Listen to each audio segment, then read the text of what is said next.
కోటగిరి మండల కేంద్రంలో CPI party ఆధ్వర్యంలో శ్రీ నలంద స్కూల్లో ప్రెస్ మీట్ నిర్వహించారు. ఈ సందర్భంగా సిపిఐ పార్టీ బాన్సువాడ నియోజకవర్గం ఇన్ఛార్జి దుబాస్ రాములు, కోటగిరి సిపిఐ మండల కార్యదర్శి ఏ విఠల్ గౌడ్ మాట్లాడారు. ఈ కార్యక్రమంలో సిపిఐ నాయకులు నల్ల గంగాధర్, శంకర్, ప్రసాద్, గుడుమియా, గజేందర్, శివమారుతి, ఇమ్రాన్, నారాయణ, గూడాల రాములు తదితరులు పాల్గొన్నారు. వాస్తవానికి మరి కోటగిరి మండల కేంద్రంలో జూనియర్ కాలేజీ, పార్టీనర్ కాలేజీ అన్ని కాలేజీలు ఉన్నాయి. మరి బస్టాండ్లో విద్యార్థులు వస్తున్నారు, చిన్నపిల్లలు వస్తున్నారు, మహిళలు వస్తున్నారు. మరి నీడలేకపోవడానికి చాలా సిగ్గుచేటు. మరి వచ్చేది ఇప్పుడు ప్రస్తుతం వచ్చేది వర్షాకాలం. మరి మహిళలు గాని చిన్నపిల్లలు గాని ఎక్కడ నిలబడి వీళ్ళు ప్రయాణం చేస్తారని చెప్పేసి కనీసం మీరు స్థానికంగా ఉన్న ప్రజాప్రతినిధులు ఆత్మ విమర్శన చేసుకోవాలి. మరి అభివృద్ధి పేరు మీద ఏవైతే జరుగుతున్నాయో, ఏవైతే డబ్బులు వస్తున్నాయో అవైతే అభివృద్ధి చేస్తున్నారు.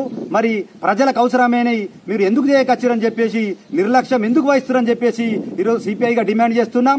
అంటే ప్రజా సమస్యలు మీకు కనబడి ఏదైతే మీకు డబ్బులు ఏవైతే వస్తాయో అవే అభివృద్ధి చేస్తారు తప్ప ఏవైతే డబ్బులు రావో అవి అభివృద్ధి చెయ్యరు. అంటే మీ ప్రజా సమస్యల మీద, ప్రజల సమస్యల మీద మీకు ఏమాత్రం శుద్ధి లేదు. మీకు దాచుకునుడు అలవాటైపోయింది. కాబట్టి స్థానికంగా ఉన్న ప్రజాప్రతినిధులారా మీరు ఇప్పటికైనా స్పందించండి, లేకపోతే మీ ఇల్లులు కూడా ముట్టడి చేస్తామని చెప్పి సిపిఐగా డిమాండ్ చేస్తున్నాం. దీని మీద సీరియస్ గా ఉద్యమాలు నడుస్తాయి. స్థానికంగా ఉన్న పోచారం సురేంద్రరెడ్డి గారు ఈ గ్రామం కోటగిరి మండల గ్రామం మీరు దత్తత తీసుకున్నారు. ఈ దత్తత తీసుకున్న గ్రామం మీద బస్టాండ్ లేకపోవడం ఇది చాలా సిగ్గుచేటు.